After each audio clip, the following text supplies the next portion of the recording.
Assalamualaikum warahmatullahi wabarakatuh. Perkenalkan, nama saya Umi Atiyah, NIM 152114. Saya dari kelas Hukum Tata Negara dan Islam Kontemporer C. Di sini saya ingin menjelaskan tentang pemikiran politik Islam dan tata negara modern. Yang pertama ada tokoh Muhammad Abduh. Beliau berpendapat bahwa Islam menghendaki pemerintahan yang demokratis. Namun soal bentuk atau sistem pemerintahannya, menurut Muhammad Abduh, tidak ada ketentuan dalam Islam. Hal tersebut diserahkan kepada kehendak dan ijtihad kaum muslimin sesuai dengan kondisi dan keadaan masing-masing dari setiap mereka yang mereka kehendaki. Dan menurut Muhammad Abduh, sumber kekuasaan itu berasal dari rakyat itu sendiri. Kemudian ada teori yang dikembangkan oleh Abu A'la Al-Maududi.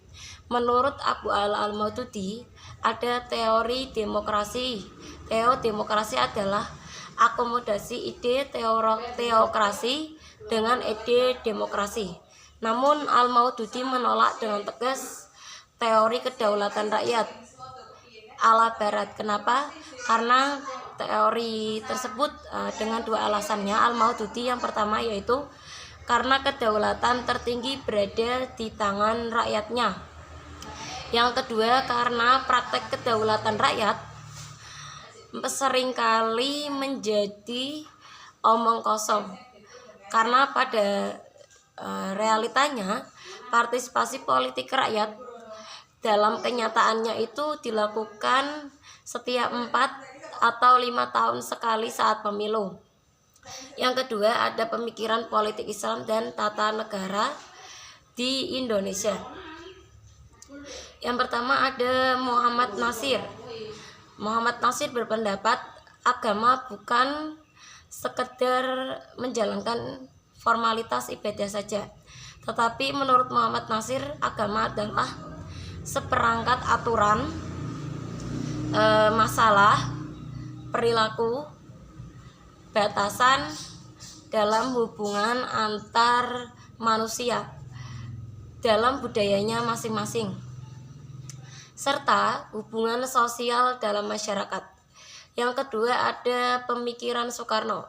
Pada masa politik demokrasi parlementer,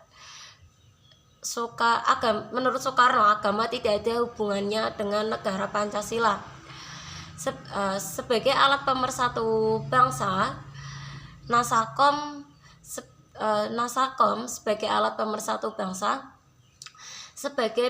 merupakan sebagai bentuk akomodasi partai dan kebangsaan demokrasi terpemimpin sebagai bentuk demokrasi ideal. Kemudian yang ketiga ada Partai Islam pada masa awal kemerdekaan Republik Indonesia. Yang pertama yaitu dalam menentukan visi misi perjuangan partai yang diinginkan adalah Islam.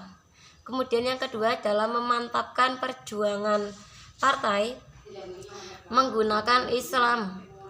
Dan yang terakhir yaitu memiliki dasar pendukung partisan kader yang seluruhnya beragama Islam.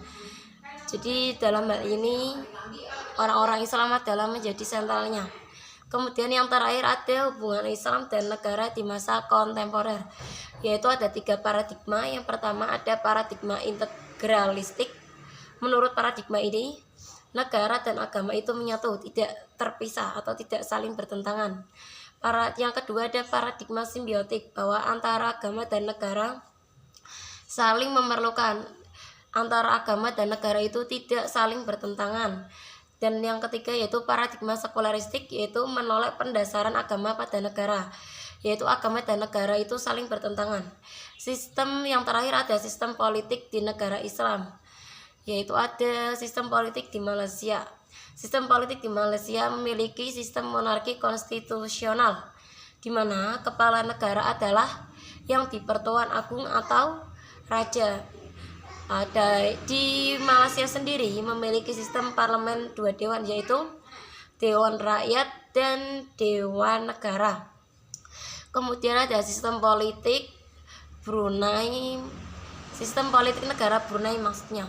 Sistem politik negara Brunei memiliki sistem monarki absolut, di mana memegang kekuasaan penuh, di mana seorang raja itu memegang kekuasaan penuh sebagai kepala negara dan kepala pemerintahan. Jadi pemerintahan itu dipegang oleh raja secara penuh. Terima kasih. Wassalamualaikum warahmatullahi wabarakatuh.